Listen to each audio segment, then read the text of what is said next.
Hey everyone, this is Dalton at Dalton NCFs, and now we're getting into the Botcon 2015 souvenir figure set, or just box set in general. Wanted to go over the packaging real quick. Pretty nice thing here. We got these kind of like Western style wanted posters, even, and then a big, like stamp of most wanted security administration officer, the little keys, and then the Cybertron digital pencil company. Well, pencil, then you get a draw and erase function here, and it even says G1 right up there.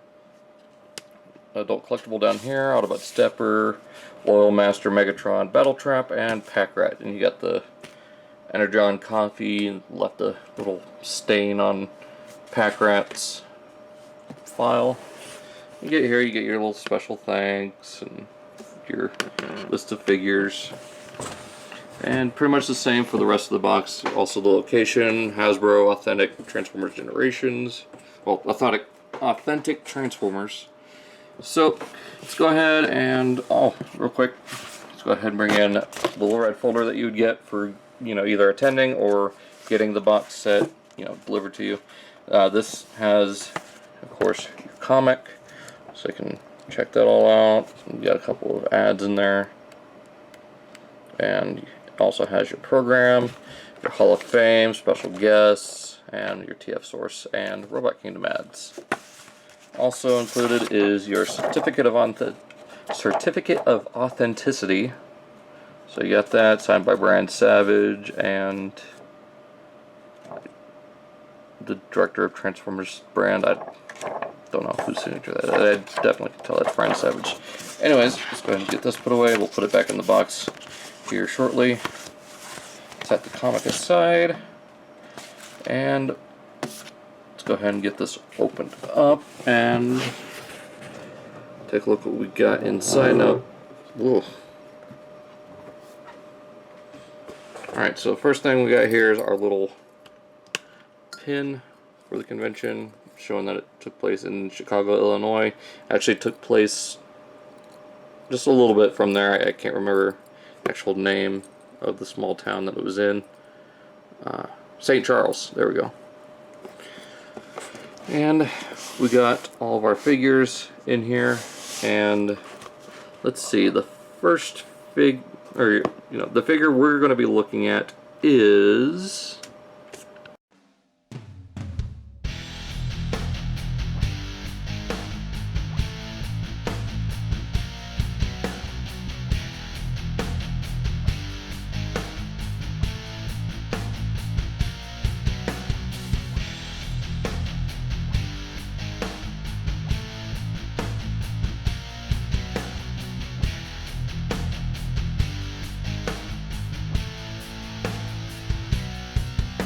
Alright, so the first figure is Battletrap. Now, the way I'm kind of starting this off is the first characters that we've seen. It's going to be a little bit tricky with the last few because I kind of also want to build up. I know we already know who these characters are, but it's just the way I want to do the video. So we'll continue on here with Battletrap. He is a pretty much straight up repaint of Springer, with the exception of the new head. So you can see he has a very nice, I don't know how to describe it, it's kind of like a bluish purple. It's more on the blue side, but it does have a kind of a purple hue to it. Same here with the gray, it's kind of got that purple look to it. You get some purple plastic right here, the pinkish windows, the headlights, nice kind of G1 styled Decepticon symbol right there. Even got Duo back here for the fact that he is a Duocon. Silver rims, black paint all throughout. There's a lot more in robot mode. You even get some more of that purple gray right here.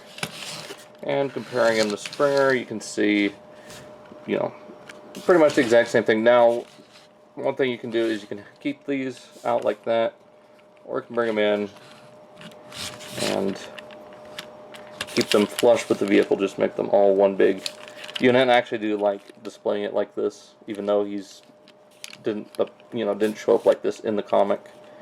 But I like that. You can also do the same with Springer, which also looks really good, kind of referencing his original self. And comparing him with Sandstorm, although, you know, Sandstorm is a retool, but I figured I just might as well show it off. So, as you can see, vastly different vehicles. Well, they're similar, but, you know, a lot of differences here with the big wheels, the bumpers, the new details on the fenders, the window guards, pretty much everything on the outside of the vehicle with the exception of the windows and the front and sides. So, real quick, we'll take a look at the bio card.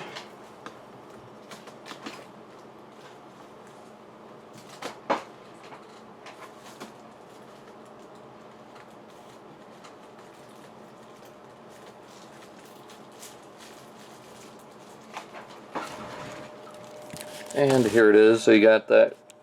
It's pretty much the typical bio cards that we're used to, except this is more of a.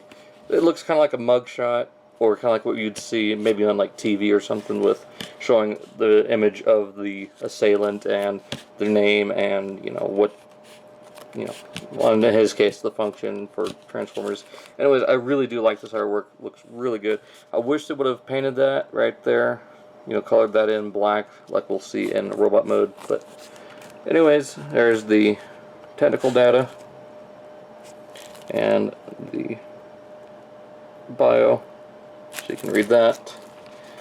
So real quick, we'll go ahead and get this guy into helicopter mode along with the other two, and you can go from there. And by the way, he does roll fairly well, so get him going everywhere. I don't know, I still love this mode. I'm right there with Dakota when, you know, I say, you know, whatever version of this mold there is, I'm probably going to try to get it, as long as I don't have that character already. So, I might get the Cloud Rodimus, I don't know yet. I'm still on the fence about that. I do know I'm going to have Dakota, Primal Sabbath, do a custom of a Springer into Dinobot from Beast Wars Uprising. That's going to be awesome to have that, especially with the Masterpiece coming out. So, let's go ahead and get this into robot or helicopter mode. And here we go with the helicopter mode. Now, right off the bat, you can see that a lot more of that gray has been moved to the front and spread out through here. Kind of just to reference to the fact that the helicopter was, you know, the helicopter part of the Duocon was gray. So I really like that, especially with the vehicle mode being mostly blue. I mean, it is still a lot of blue, but the main body here has pretty much all of that gray purple color. So I like how they did that. Now, a lot of people had some issues with the propeller, you know, the rotor not fitting in all the way. All you had to do, and you know, I did this here on mine, get this out of here, was just take a little piece of sandpaper and rough that up on the inside, get all that extra paint out of there. Doesn't do anything to the outside of the figure, so figured I'd go ahead and show that off. That way it can fit all the way in there and still spins fairly decent. I mean, not as good as the original Springer,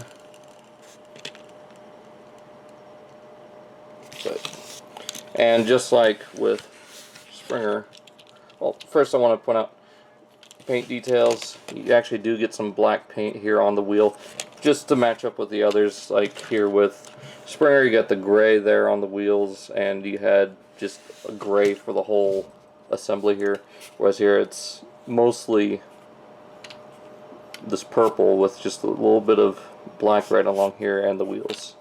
So I like how they did that. And showing them off with Sandstorm, again, vastly different, since this is more of a VTOL, you know, rescue vehicle as opposed to a Cybertronian attack chopper. And just like before, take the gun and plug that in. Oh, come on. I got it with the others, and I got it for the pictures.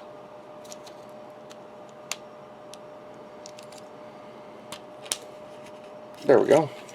So you can see that. Again, really like this mode. I mean, in my personal opinion, all of these modes work great on this version of the mold. With Sandstorm, it's alright. I mean, I do like the look of this over the Dune Buggy, but he used the helicopter more than that anyways, just like Springer. I guess Springer used the chopper mode more too. Anyways, let's go ahead and get these guys all into robot mode and finish off this review. And here we have Battletrap in robot mode, and I just love this. The deco really works for this mold. I think any deco on this looks really good.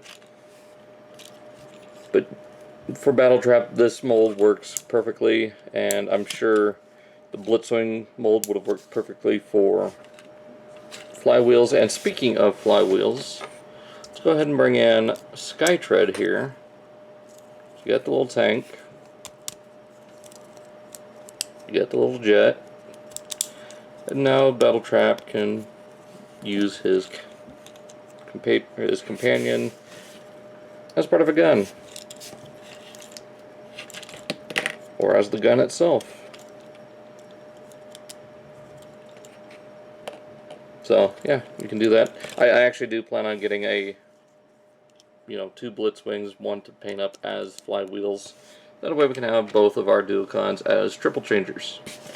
Now, couple things I want to point out with the color scheme is the purple, kind of pinkish purple, and red here. This is meant to homage I think the headlights on the original toy, since the front of the truck became the legs and the upper part was the helicopter, and they do a pretty good job with that right here. I mean, this is obviously the front of the helicopter. You got the wings coming off here, more gray back here, and if you wanted to, you can take the propeller blades and just put them on the back like that. But I like keeping it as the sword, just as every other version of this mold except for Sandstorm uses. And you got some more of that pink and purple, some more black all throughout, this grays all over. And here on the chest, for those who don't know, this is not, a defect. This is intentional. It is meant to homage the little rub sign that was on the original Battletrap. So I like how they did that. His head looks really great. It's molded in gray plastic and painted blue, and it matches fairly closely, if not perfectly, with the rest of the molded plastic. It's a very nice matte finish. Same with the silver there for his very large visor that goes all the way to the size of the helmet here. So really like that. Everything is still solid posability wise. And, I keep these down because usually with Springer, he's got the fenders flared out, and I think that just matches more with how Springer is. Doesn't really fit Battletrap to me. And here we got Sandstorm. So the three uses of this mold, of this space mold that I have. Like I said, I might pick up the Cloud Rodimus if I can find it for a decent price, as well as, getting Dinobot from Springer. With some, customization by Primal Sabbath. So, hope you guys enjoyed this, hopefully quick look at Battletrap. He's probably one of my favorite figures in this box set. We'll be getting into the next figure, so be sure to check that out when that video goes up. All these are kind of leading up, but, when it gets down to the last two, it'll be apparent what's going on. So, with that being said, hope you guys enjoyed. Be sure to check out all the links in the description, including the full gallery for this guy, in my Facebook page, which all those links are, like I said, down in the description below. Facebook, Instagram, and Twitter. And be sure to check out Primal Sabbath. His link will be down in the description. If I forget it, I'm sorry. Also, be sure to check out Stasis Lock, which is hosted by Bricks on the Dollar. His channel will be down in the description. That's all part of the Cool Table Network. It is every Wednesday at 7 p.m. Eastern Standard Time, which is 5 p.m. or 6 p.m. Central Standard Time. And also be sure to check out Cybercast, which is hosted by G1 Hexatron. His channel as well is down in the description. Cybercast is every other Saturday at 6 p.m. Central Standard Time, followed by the Galactic Gumbo, which is you know, the same day every other Saturday at around 8 to 9:30, 8 between 8 and 9 Central Standard Time. You know, with usually the times being the 30-minute intervals. So it's either at 8, 8:30, or 9 p.m. Central Standard Time, just depending on how long Cybercast is. Sometimes we don't have episodes, but like I said, be sure to check out that link. It'll be this Saturday at the time of this recording, which, I'm going to be at Pete's Robot Convention, hopefully to bring some more awesome Transformers for you guys to watch. I'm going to stop rambling. I'll see y'all next time. We'll be taking a look at the next figure, and see ya.